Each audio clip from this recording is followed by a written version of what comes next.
Jio number 29 మీద గెలవాలంటే ఏం చేయాలి?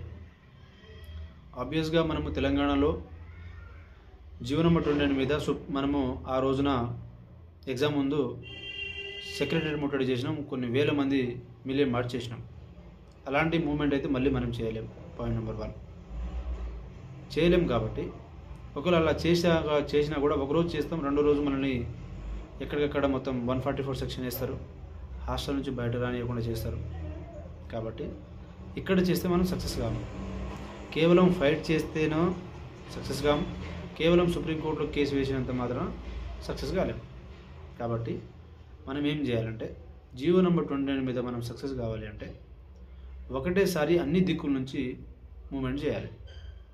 అది ఎట్లా అంటే ఒక 100-200 మందితో ఢిల్లీ వెళ్ళాలి. ఒకటేసారి ఢిల్లీ వెళ్ళాలి, అదే టైంలో సుప్రీంకోర్టులో కేసు వేయాలి, అదే టైంలో మనం జేఎన్యూ యొక్క స్టూడెంట్ సపోర్ట్ తీసుకోవాలి, అదే టైంలో మనం ఢిల్లీ యూనివర్సిటీ యొక్క సపోర్ట్ తీసుకోవాలి, అదే టైంలో తెలంగాణలో ఉన్నటువంటి మేధావి వర్గం యొక్క సపోర్ట్ తీసుకోవాలి, అదే టైంలో మనం ఇండివిజువల్ ప్రొటెస్ట్ చేయాలి, అదే టైంలో మనం అందరం కూడా ట్విట్టర్లో ట్రెండ్ చేయాలి, అదే టైంలో మనము ఇక్కడ ప్రెస్ మీట్లు మాట్లాడడం, ప్రెస్ మీట్ పెట్టి మాట్లాడడం జరుగుతూ ఉండాలి.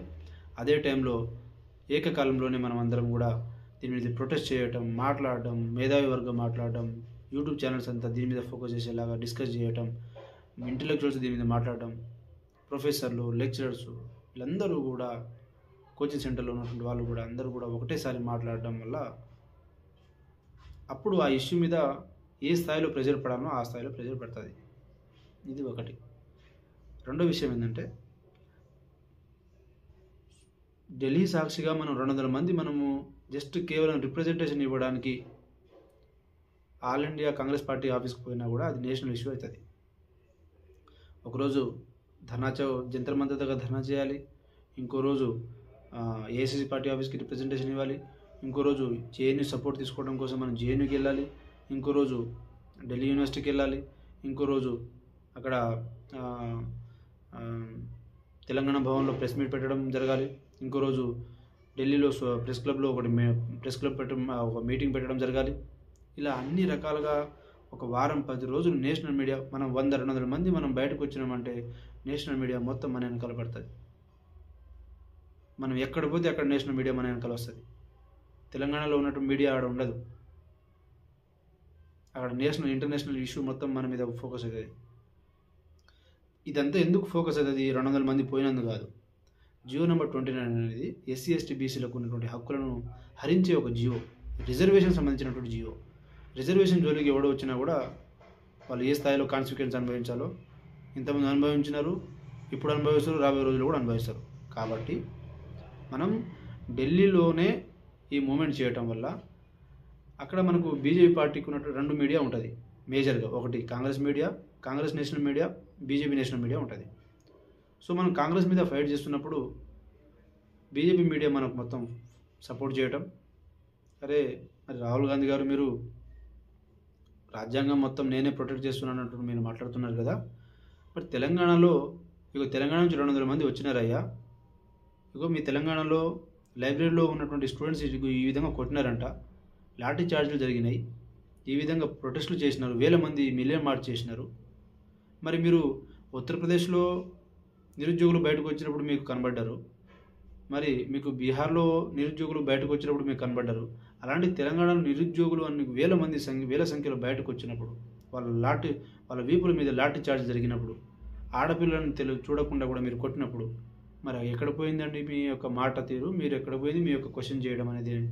ఆ క్వశ్చన్ అనేది రాహుల్ గాంధీ మీద రాదా? మీరు ఆలోచన చేయండి.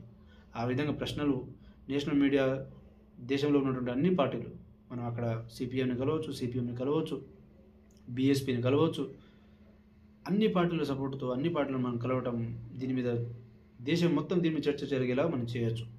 ఇది జరుగుతుంది. కాబట్టి జియో నెంబర్ 29 మీద ఈ రకంగా మనం ఫైట్ చేస్తే మనం సక్సెస్ అవుతాం. ఇది ఈ రోజు కాకపోతే ఇంకో రోజైనా మనం ఖచ్చితంగా ఈ జాబ్ క్యాలెండర్లో ఖచ్చితంగా మనం ఈ యొక్క మూమెంట్లో ఖచ్చితంగా తీసుకురావాలి, చేయాలి. చేస్తేనే మనకు న్యాయం జరుగుతుంది. ఇది జియో నెంబర్ 29 సంబంధించి నాకున్నటువంటి నాలెడ్జ్, ఇన్ఫర్మేషన్, నాకున్న ఆలోచన. నేనైతే కోర్టు కేసుల్లో ఎక్కడ ఇన్వాల్వ్ గాను. కోర్టు కేసు వేస్తామని చెప్పేసి నన్ను ఎక్కడైనా ఎవరైనా ఇన్వాల్వ్ చేసి నా పేరు మీద ఎవరైనా పైసలు తీసుకున్నా కూడా నేను దానికి బాధ్యత కాదు. నేను కోర్టు కేసులకు నేను అసలు ఇన్వాల్వ్ కాను. ఇది నేను మీకు క్లారిటీ ఇవ్వదలుచుకున్నాను.